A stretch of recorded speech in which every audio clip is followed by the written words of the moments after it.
मग घेतली बियरची बाटली. कशाची बाटली? मग लग्न झालं, मग घेतली देशीची बाटली. कशाची बाटली? मग कर्जाचा डोंगर वाढला, तिनं मग घेतली त्यानं एंड्रीची बाटली. कशाची बाटली? आणि तिनं खाज नाही मिटली. ए बरो, एंड्रीच्या बाटलीनं खाज नाही मिटली, लोकांना घाटावर नेलं आणि त्याच्या उरावर होती राखेलची बाटली, तेव्हा सगळी खाजच मिटली. मला सांगा, आईनं जर पोराच्या तोंडामध्ये दुधाची बॉटल घातली नसती तर पोराला बाटलीचा छंद लागला असता का? म्हणून एक पैसेवाला होता माझ्या शेजारी, दारूच्या पायी झाला कर्जबाजारी. दारूच्या पायी झाला कर्जबाजारी.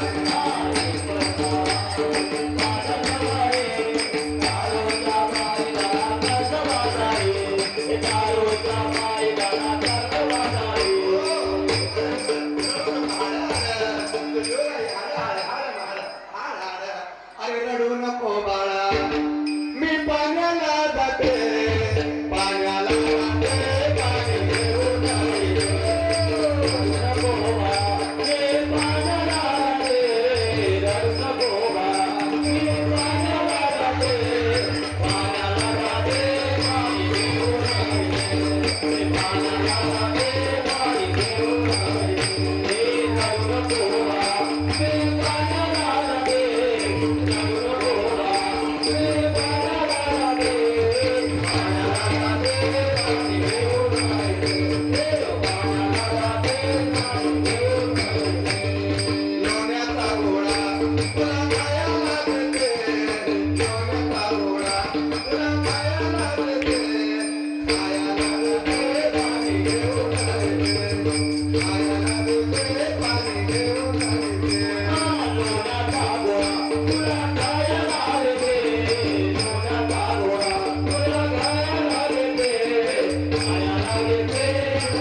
लेकराच्या अंगावर पत्र झाकले नाही.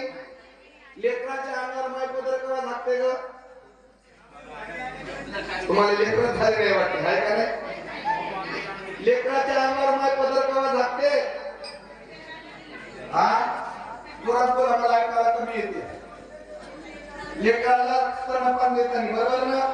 आता जुन्या बाया लुगडेवाल्या होत्या, साडीवाल्या होत्या म्हणून पत्र झाके. माझं बोलणं नीट ऐका. मी काय म्हणतो, जुन्या बाया लुगडेवाल्या होत्या, साडीवाल्या होत्या म्हणून लेकराच्या अंगावर त्याला स्तनपान देताना पत्र झाके. मला सांगा, एखादी गाववाली जर आपलं लेकरू घेऊन इथं आली, कोण आली? गाववाली बाई लहानचं लेकरू घेऊन आली आणि तिचं लेकरू जर रडायला लागलं तर तिनं का त्याच्या उरावर बसायची